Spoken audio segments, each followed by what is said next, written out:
Bhubaneswar metro rail project निर्माण कार्य को नहीं ओडिशा युव कांग्रेस आणिला सांघातिक अभियोग। गुजरात ब्लैकलिस्टेड कंपनी को टेंडर देइछंती राज्य सरकार। जो कंपनी सारा देश में निम्न मानर काम ब्लैकलिस्टेड होईछि सही गुजराती कंपनी को ओडिशार बीजेपी सरकार 6000 कोटी टंकार मेट्रो रेल प्रोजेक्ट काम देइछंती। तेबे देश में एते बड़ बड़ कंपनी थिले भी हठात राज्य सरकार गुजराती प्रेम आरंभ काहेकि करि देइछंती बोली अभियोग आनिछंती कांग्रेसर युव नेता यासिर नवाज।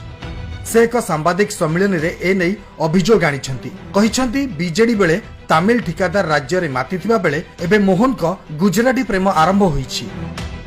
बीजेपी दल आगामी ब्लैकलिस्टेड मानकू आड़ी के ओडिसा लुटिवा काम करूची ओडिसा को बर्बाद करिया लागि बीजेपी सरकार। आपण आखिरे गोटे उदाहरण सृष्टि हला।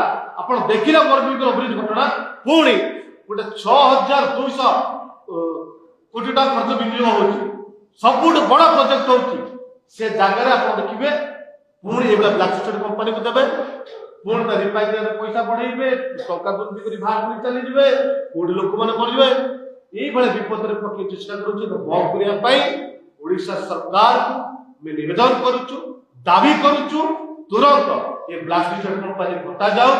ए जो रंजित बिल्डकॉन कंपनी अछि ब्लैकलिस्ट कंपनी ताको भुवनेश्वर काम करे जाय बोलाही या विरोध जोरदार आंदोलन आगामी बिल्डकॉन कंपनी को काम दिगला से टेंडर प्रोसेस आमर क्वेश्चन करिवार नाही किंतु जो कंपनीटा को कार्य दिगला से कंपनी होची गोटे ब्लैक लिस्टेड कंपनी। सारा भारत वर्ष रे कोन आउ को स्वच्छ कंपनी नहीं कि जो एक्सपोर्ट कंपनी नहीं जे एबोली एक ब्लैक लिस्टेड कंपनी काम देलो तार कारण ए कंपनी बीजेपी सरकार को मोटा अंक रे फंडिंग करूची एवं इलेक्टोरल बॉन्ड आकार रे कोटी कोटी टंका देइची तार तथ्य मध्ये हम पाखरे अछि।